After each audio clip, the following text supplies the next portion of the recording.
கவிஞர் கண்ணதாசன் அவர்கள் கொற்ற மலையில் கொடுத்த ஒரு அழகிய பாடல் பற்றி அவள் ஒரு தொடர்கதைன்ற படத்தில் ஒரு பாடலோட அமைப்பை பற்றி சொல்கிறதுக்காக இயக்குனர் கே பாலச்சந்தர், தயாரிப்பாளர் ராம அரக்கண்ணல், இசையமைப்பாளர் MS விஸ்வநாதன், கவிஞர் கண்ணதாசன் அவர்கள் 4 பேரும் ராம அரக்கண்ணல் ஆஃபீஸில் சேர்ந்து அந்த பாடலை பற்றி டிஸ்கஸ் பண்ணிகிட்டு இருக்காங்க. அண்ணன் தங்கியை திட்டுறான்.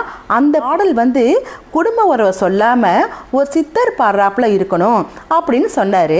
கண்ணதாசனால் அன்னைக்கு பாடல் கொடுக்க முடியல. சரி 4 பேரும் போயிடுறாங்க அன்னைக்கு. அதே மாதிரி மறுநாள் 4 பேரும் வராங்க கண்ணதாசனோட பாடல் கேட்கறதுக்காக. அன்னைக்கும் கண்ணதாசனால் பாடல் கொடுக்க முடியல. அன்னைக்கும் போயிடுறாங்க. அடுத்த 3ஆம் நாள் ராம அரக்கண்ணல் ஆஃபீஸுக்கு அன்னைக்கு வராங்க.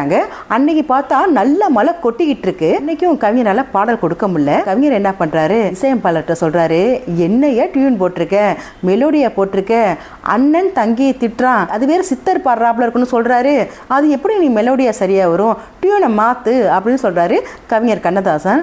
அண்ணன் தங்கையை திட்டுறான், அவங்க 2 பேருக்கு என்ன அவ்வளோ பெரிய பகையா? இல்லையே, அண்ணன் தங்கையை மென்மையை தான் திட்டுவான், அதனால மெலோடி போட்டால் தான் சரியா இருக்கும் அப்படின்னு சொன்னார் MSV. அன்னைக்கும் பார்த்தா பாடல் கொடுக்க முடியல கவிஞரால். MSVயும் இயக்குனரும் வீட்டுக்கு போயிட்டாங்க. இப்போ கவிஞர் என்ன பண்ணுறாரு, ராம அரக்கண்ணல்கிட்ட தனக்கு தேவையான சில பொருளை வாங்கிட்டு சொல்கிறாரு. அதுக்கு ராம அரக்கண்ணல் கோவப்பட்டார்.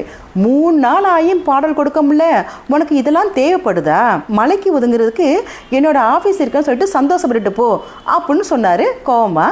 உடனே கவிஞர் கண்ணதாசன் என்ன பண்ணார், சட்டுன்னு எந்திரிச்சிட்டாரு. அவர் கோவம் வந்துருச்சு. நேராக என்ன பண்ணார், கொற்ற மலையில் போய் நின்றுட்டாரு.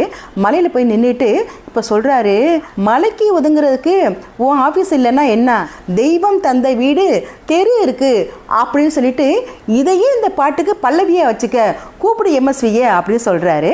உடனே வீட்டுக்கு போனால் இசையமைப்பாளர் MS விஸ்வநாதனை கூப்பிட்டு சொல்கிறாங்க. இப்போ வராரு. வந்தோடனே கவிஞர் கண்ணதாசன் அவர்கள் பாடலை அருவியாக கொட்டுறாரு. தெய்வம் தந்த வீடு வீதி இருக்கு